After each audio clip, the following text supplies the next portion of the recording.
In this dystopian future, being single isn't just frowned upon, it's illegal. Survival hinges on having a romantic partner, a law enforced with unsettling precision. Couples must be together at all times or face harsh consequences. Those newly single are whisked away to a bizarre hotel where they have 45 days to find a new partner. Failure leads to a fate stranger than death, transformation into an animal of their choice. The movie opens with a disturbing scene. A woman driving through a quiet field, lined with small donkeys. Without hesitation, she steps out of her car, pulls a gun, and mercilessly shoots one of the donkeys until it falls dead. Enter David, an architect whose life has just collapsed. His wife has left him for another man, and now he is sent to the hotel to find another partner, or risk being turned into an animal. David's only companion is his dog Bob, who tragically used to be his brother, transformed after failing to find love. The haunting sight of Bob is a reminder of the brutal fate awaiting him if he doesn't succeed. As David checks into the hotel, he is handed a form and interviewed by a cold, detached staff member. The rules of this twisted world are simple yet cruel. Couples must share a common defining trait. David, short-sighted, must now search for someone who shares this flaw. He tells them he was married for 11 years, but his wife left him for another man, someone just as short-sighted as he is. The irony stings. The hotel manager and her husband explain the rules further as they escort David to his room. When asked what animal he would choose to become if he fails to find love, David picks a lobster. His reason? They live for over 100 years, remain fertile all their lives, and, like David, love the sea. The manager praises his unusual choice, noting how most people choose to become dogs, which wreaks havoc on the ecosystem. But the hotel's rules are strict. As David settles into his room, the maid cuffs one of his hands. Self-pleasure is strictly forbidden. David, trying to adjust to his bizarre new reality, faces the chilling fact. His time is ticking. The next morning at breakfast, David starts forming bonds with two men he meets. Robert, who has a lisp, and John, who walks with a limp. Both, like David, are navigating the absurd world of this hotel, searching for a partner who shares their unique physical traits. They glance around the dining hall, spotting a woman with a perpetually bleeding nose and another woman known for being utterly heartless. Unfortunately, neither woman seems to match their own defining attributes. Later, during a grim assembly, the singles are called upon to share their unique qualities in front of the group. John stands up and explains that his limp came from a peculiar encounter with his mother, who had turned into a wolf. After his wife passed away, he was sent to the hotel to try his luck at finding a new partner. Other singles share similar strange stories, each sounding more desperate than the last. Throughout the day, these singles are given opportunities to mingle and potentially pair up with someone. During one such event, a dance party, David asked the nosebleed girl to dance with him. But despite their moment together, he realizes that they don't share the necessary common trait. The pressure continues to mount as his days to find a partner quickly dwindle. Soon after, the singles are called to partake in a hunting expedition. Their prey? The loners, people who escaped the hotel, refusing to follow the rules, and now hide in the woods to avoid being turned into animals. The hotel guests hunt them with tranquilizer guns, and those who are caught are dragged back to the hotel to face their inevitable transformation. The number of loners captured directly adds extra days to a guest's time in the hotel, giving them more time to find a match. David, struggling with his predicament, fails to catch a single loner during his first hunt. Meanwhile, the heartless woman, who excels at these hunts, manages to capture 10 loners in one go, giving herself a significant advantage. The pressure on David grows heavier. To further push guests into coupling, the hotel imposes bizarre rules. One of them involves nightly visits from the maid, who arouses the male guests, hoping this will speed up their desire to find a partner. But when Robert, the man with the lisp, is caught pleasuring himself in private, the punishment is severe. His hand is forced into a toaster, the burn marking him as a reminder of his disobedience. The cruelty of this place knows no limits. During another hunt, David finds himself sitting beside a woman whose defining feature is an odd love for butter biscuits. She chats with him, offering sexual favors, but David remains disinterested. As they talk, she reveals her plan to jump out of her hotel window if she doesn't find a partner in time. A few days later, true to her word, she leaps to her death, her body broken and writhing on the ground. David watches in horror, but the heartless woman stands by, watching her suffer without lifting a finger to help. As the days tick by, David is left with just a week to find a partner. Desperation leads him to approach the heartless woman, pretending to mirror her complete lack of emotion. She's intrigued by his coldness, attracted to his apparent indifference toward life. As David and the heartless woman begin to spend time together, they engage in conversations filled with a chilling camaraderie. He maintains his act, pretending to be as emotionally detached as she is. One day they find themselves lounging in a hot tub, where the woman, seeking to test his emotional depth, pretends to drown.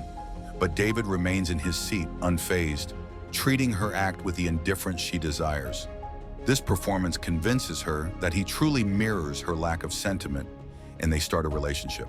Their coupling earns them privileges, including a shared double room and activities reserved for couples, such as playing tennis and enjoying meals at a table for two. However, their relationship takes a dark turn. One morning, the ruthless woman decides to push David's emotional limits further by brutally kicking Bob, his beloved dog, to death.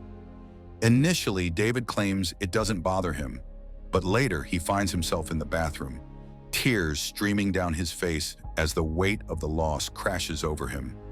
Furious, the woman drags him through the hallways, determined to take him to the manager for his deception. But in a moment of desperation, David manages to grab a tranquilizer gun and knocks her out before she can reach the manager. The maid witnesses this act and, recognizing David's struggle, promises not to tell anyone about what he's done. In a fit of rage over Bob's death, David contemplates kicking the heartless woman repeatedly, but ultimately decides on a more calculated plan.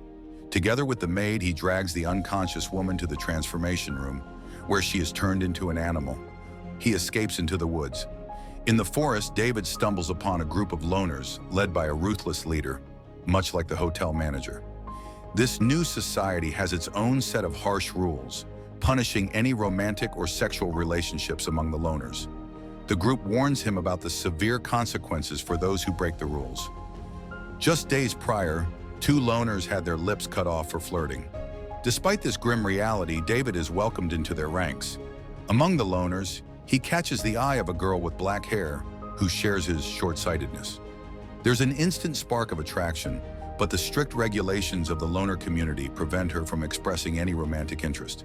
Instead, they strike up a friendship.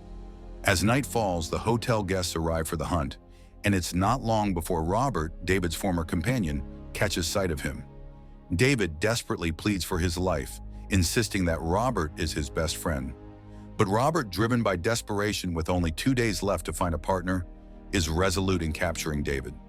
Just as the situation grows dire, the black-haired girl intervenes, striking Robert from behind and saving David's life.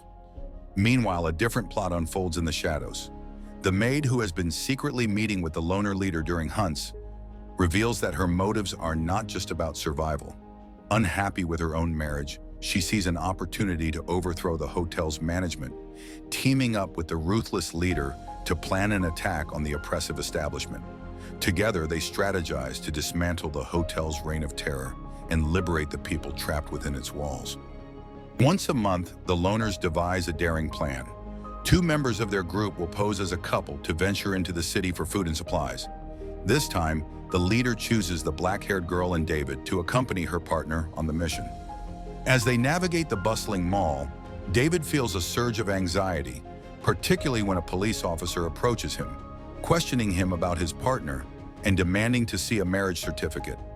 Just as panic threatens to overtake him, the black-haired girl swoops in, expertly saving him from the officer's probing scrutiny. After their risky outing, the loners start to prepare for their long-anticipated attack on the hotel. That night, under the cloak of darkness, they infiltrate the establishment with the maid's inside knowledge, taking the manager and her husband hostage. In a twisted psychological game, they force the husband to choose between saving himself and shooting his wife. To everyone's astonishment, he shoots without hesitation, revealing the coldness of their relationship. However, the gun is unloaded, a symbolic gesture meant to expose the hollowness of their bond. Meanwhile, David seizes a moment to visit John in the nosebleed girl. He confesses that he has been faking his short-sightedness, just like her, to create a connection between them. But before any of this can unfold into something real, the loners abruptly leave after delivering their powerful message, retreating back to the safety of the woods. In the days that follow, David and the black-haired girl grow closer, discovering an undeniable chemistry between them. They hatch a plan to escape the group and forge a life together. The girl pours her thoughts into her journal, documenting their dreams of freedom and love. But their budding romance doesn't go unnoticed. The leader, with her watchful eye, discovers the journal and is enraged by what she sees as a betrayal. Instead of confronting them directly, the leader plots a cruel retribution. Days later, she takes the black-haired girl to the city under the pretense of helping her with her short-sightedness, claiming she knows a way to restore her vision. However, the sinister truth unfolds. The leader blinds the girl instead, stripping her of the very vision that had connected her to David. When they return to the woods, the black-haired girl realizes the horrific betrayal. Consumed by rage and desperation, in a desperate act of revenge, the black-haired girl confronts the leader, but in the chaos of their struggle, she mistakenly kills the hotel's maid instead. Realizing the gravity of her actions, the leader spares the girl and lets her escape back to David. However, the damage is done. The black-haired girl, now blind, is engulfed in fear, worried that David will abandon her because they no longer share matching attributes. At first, she conceals her blindness, but the truth eventually spills out. David, though unsettled by the sudden change, vows to stay by her side. Together, they begin to explore new ways to connect through their other senses of touch and smell. Yet as days pass, they struggle to find any common ground. Each failed attempt deepening the chasm of uncertainty between them. Determined not to lose her, David devises a bold plan. They must eliminate the leader and escape the oppressive woods once and for all. Under the cover of night, David ambushes the leader, abducting her and tossing her into an open grave. A chilling fate awaits her as wild dogs soon descend upon the grave, drawn by the scent of flesh. In the chaos of their grim act, David and the black-haired girl seize their chance. They dress up and flee the woods, the weight of their actions heavy upon them. The couple eventually arrives at a diner in the city, where David grapples with a drastic decision. He will blind himself to ensure they share matching attributes once again. As they sit together, discussing the implications of this choice, David's resolve wavers. He requests a knife from the waiter and rises to head to the bathroom, his mind racing with the reality of his choice. In a moment of uncertainty, he stops midway, the screen fading to black before the audience learns the outcome. The film leaves viewers suspended in a haunting ambiguity, questioning whether David will go through with his drastic act or if they will ever find a semblance of a normal life together. Turn on notifications and leave a like to support the channel. Thank you for watching.